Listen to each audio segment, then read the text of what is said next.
Okay, so we just finished placing our interior walls.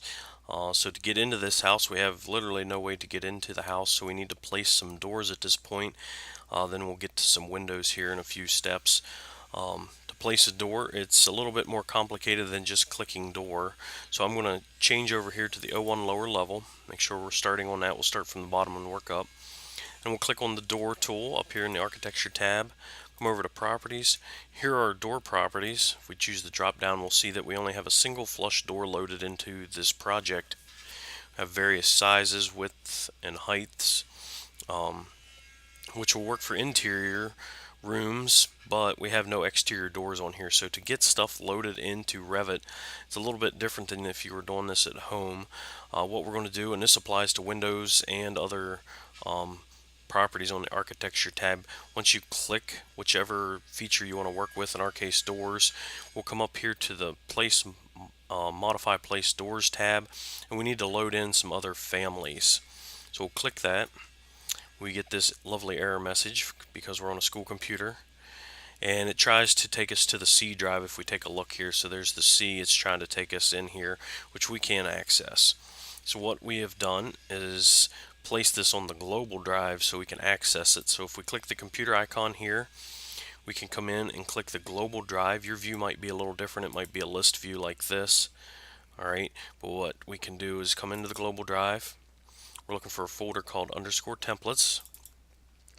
Go into the Autodesk folder, and then down here we have the Revit Imperial Library. So we can double click that next folder just to get into this area here. Now from here I'm going to change this view to thumbnails like I had it to start with. Then in our case we're looking for doors, so we're just going to come down through here, they're alphabetical, and double click the doors folder. And now the reason we changed the view to thumbnails is so we can see a little preview of the door style. I'm going to hold control on my keyboard, and I'm going to choose 3 different types of doors to load into our project. One is I want a bifold closet door because we added some closets.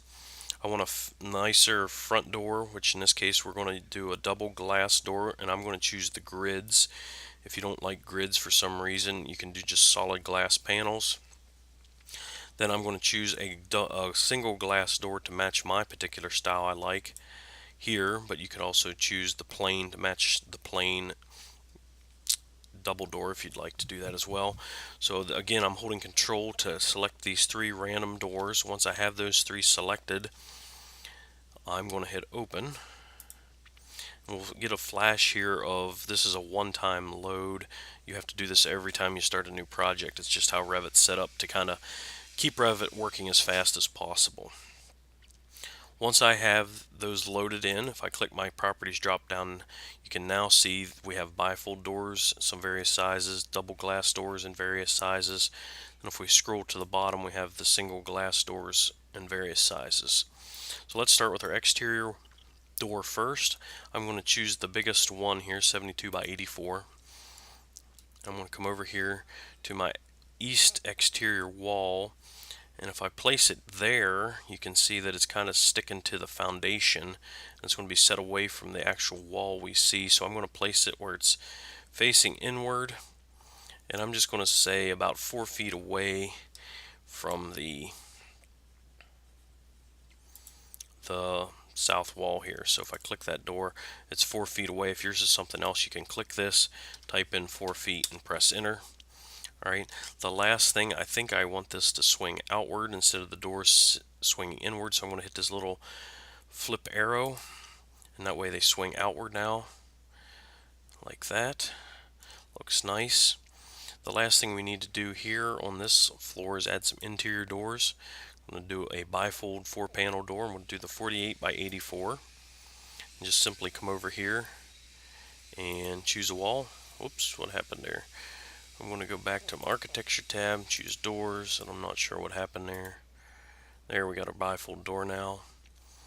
And just roughly place it in the center. It doesn't have to be exact. I'm going to come in here and try to change the door size. I'm going to stick with the 84 height, so that's consistent. I'm going to do the 72 wide. This second little closet here is a little bit bigger. And I'm going to place it almost in the center there. 2 more doors. I'm going to change properties again. I'm choose a single flush. I'm going to do a 34 by 84, and that way it stays the same height as our closet doors. I'm going to put a door here. I'm going to hit my little double arrows to have the door nearest to the wall. Okay, and it's in the center of that opening. We can see 2.6 and 2.6 there, so that's centered. Then I'm going to put a door into this bigger bedroom here, or what will be a bedroom, and I'm just going to kind of place it so it looks like it's right across from that set of bifold doors. Alright, it looks good. Come back over here to my project browser tab now, and while I'm doing the doors on the lower level, I might as well do them on the entry level. So double click that, back to my properties, come back to doors. Well, I have my single flush interior door. That way they're the same height, makes it easier for the door schedule we'll do later. I'm going to go ahead and place my interior doors right here into this bigger room, then into this little utility closet area. I'm going to place it. Now if it places with your door swinging in a different direction than mine, just make sure you come back in and choose that little blue arrow to flip it the right way. Where it's placed doesn't matter. How it swings does matter, so make sure you change that. To finish this up, we need two more exterior doors. One will be our single glass door.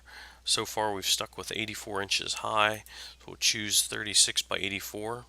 I'm going to place a door here. Now for some reason it's not letting me place the door. It's going to let me click the wall. So I'm just going to come back here, make sure I choose door again. If it does that to you, there, now it lets me have a little preview of the door. I'm going to place that, then instantly I'm going to change the swing so it swings against the wall. That's a door out onto this balcony we created. Then I'm going to come in here, one last door to place, the 72 by 84. And now I need to place a door here off onto what will be another balcony here once we create it. This measurement does matter, so we need to place the door so it swings out like our other exterior door did. The balcony door down here is the exception.